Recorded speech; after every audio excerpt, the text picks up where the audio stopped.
नमस्कार, लोकसंदेश न्यूजमध्ये आपले स्वागत। मी मयुरी कुंभार। पाहुयात आजच्या काही ठळक घडामोडी। मुंबई महापालिकेचे इलेक्शन जवळ आले आहे आणि हेच डोळ्यासमोर ठेवून राज ठाकरे बोलत आहेत। आज सामान्य लोकांच्या बाबतीत बोलण्याची गरज आहे, पण धर्म हा वैयक्तिक विषय आहे आणि या विषयावर राजकारण व्यक्तिगत लाभासाठी करत असाल तर महाराष्ट्राचे लोक काही उत्तर प्रदेशाचे लोक नाहीत। त्यांना सर्व कळते याचे उत्तर ते देतीलच, असे वक्तव्य रोहित पवार यांनी केले आहे। ते सांगलीमध्ये बोलत होते। राज ठाकरे यांचे भाषण ऐकलं तर भाजपच्या विरोधात हे बोलत होते, पण आता त्यांचे भाषण ऐकले तर भाजपाचं म्हणणं ते बोलत असल्याचं लोकांचं म्हणणं आहे। जर भाजपाचं म्हणणं तुम्ही बोलत असाल तर लोकांना ते सर्व कळत आहे। भाजप पोलखोल यात्रेवर दगडफेकवर पवार म्हणाले, भाजप हे बऱ्याच यात्रा काढत असतात, त्यांची कायम दुटप्पी भूमिका असते। एक तर तुम्ही बघितलं, गेल्या 55 वर्षात पवार साहेबांच्या विरोधात भाजप असेल, तसंच त्यांच्या विरोधात असणारे सर्व नेते हे सातत्याने त्या ठिकाणी बोलत आले आहेत। राज ठाकरे साहेबांचं पूर्वीचं भाषण आपण जर ऐकलं तर त्याच्यामध्ये युवकांचे मुद्दे होते।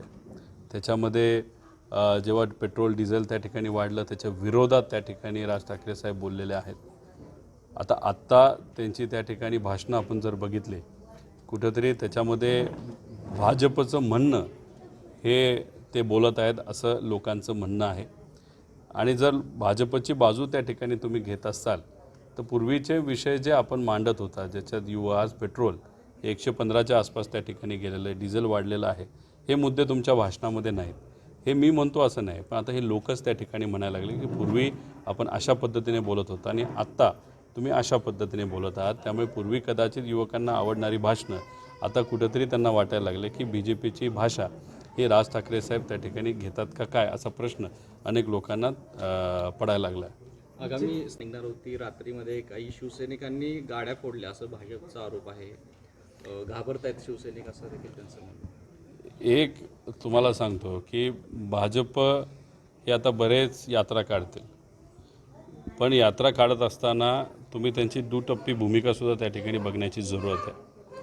आता याच्यामध्ये जेव्हा आता मी आता सांगली या परिसरामध्ये त्या ठिकाणी आहे, इथं जेव्हा पूर आला होता आणि भाजपची सरकार राज्यात जेव्हा होती, इथं येऊन एकतर मुख्यमंत्री साहेब कुठेतरी प्रचारामध्ये बिझी होते, त्यांचे काही नेते दिल्लीमध्ये इलेक्शनच्या बाबतीत चर्चा करण्यासाठी गेले होते आणि काही नेते या ठिकाणी आल्यानंतर सेल्फीमध्ये मग्न होते। आणि त्यावेळेस काय झालं हे आपण सर्वांनी बघितलं।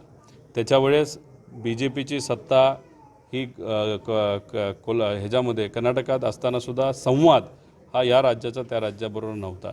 धरणाच्या बाबतीत काय झालं हे आपण सर्वांनी बघितलं, पण यंदा आपण बघितलं जयंतराव पाटील साहेब तिथं भाजपची सत्ता असतानासुद्धा स्वतः गेले, चर्चा केली आणि यंदा जो पूर आला त्याच्यामध्ये काय परिस्थिती होती याचा अंदाज लोकांना त्या ठिकाणी आहे। राज्य सरकारली मदत त्या ठिकाणी दिली, पण जे केंद्राचं पथक यायला पाहिजे होतं ते केंद्राचं पथक हे 6 ते 7 महिन्यानंतर आलं।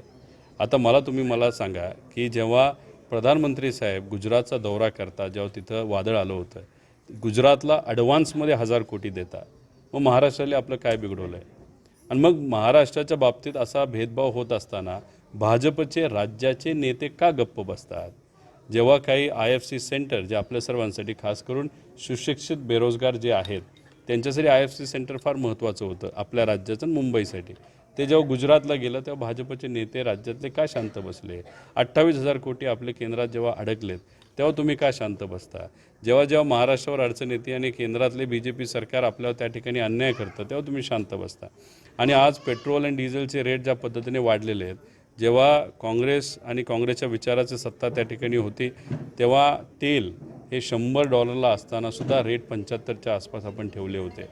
मध्ये आत्ता रेट वाढले असले तरी 50-40ला जेव्हा तेल गेलं होतं तेव्हासुद्धा रेट तुमचे 80-90च्या आसपास त्या ठिकाणी होते, तेव्हा तुम्ही विरोध करत नाही। म्हणजे भाजप जेव्हा विरोध करतं राजकीय दृष्टिकोनातून त्यांना काय फायदेशीर असेल या हेतूतून ते ठिकाणी विरोध करतात। त्यामुळे ह्या ज्या यात्रा वगैरे त्या ठिकाणी ते काढतील त्याच्यामध्ये फक्त मुंबईचं इलेक्शन डोळ्यासमोर ठेवून त्या ठिकाणी करत आहेत।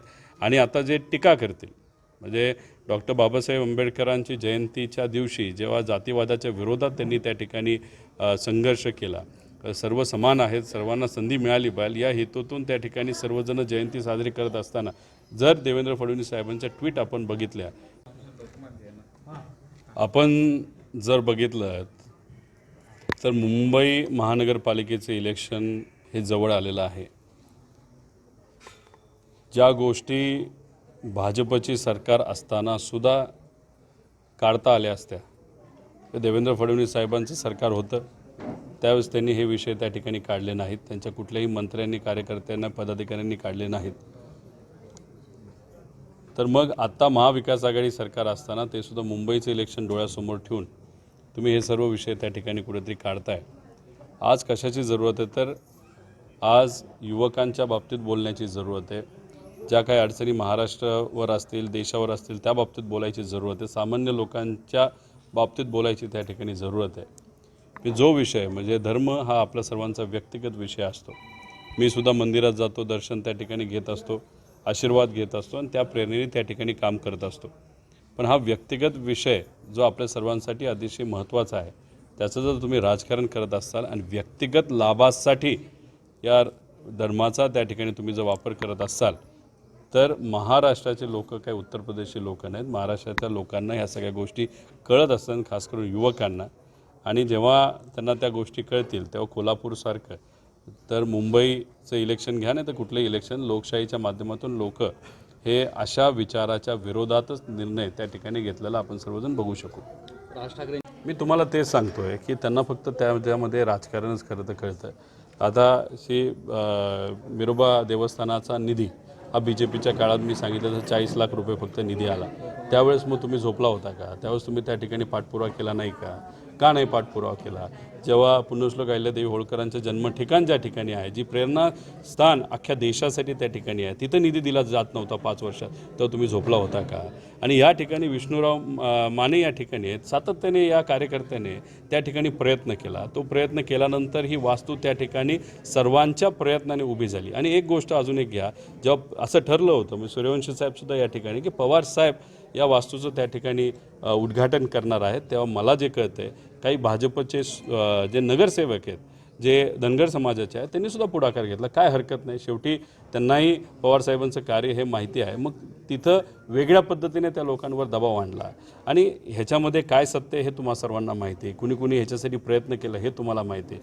मग आता या सर्व लोकांनी, कार्यकर्त्यांनी आणि लोकांनी जर प्रयत्न करून एवढी सुंदर अशी वास्तू पुढच्या पिढीला प्रेरणा करण्यासाठी जर उभी केली असेल आणि त्यात तुमचं काहीही सहभाग नसताना फक्त उद्घाटन त्या ठिकाणी तुमच्या हस्ते करायचं हे कुणी लिहिलेलं आहे? त्यामुळे त्यांनी राजकारण केलं, या सर्व लोकांनी समाजकारण केलं.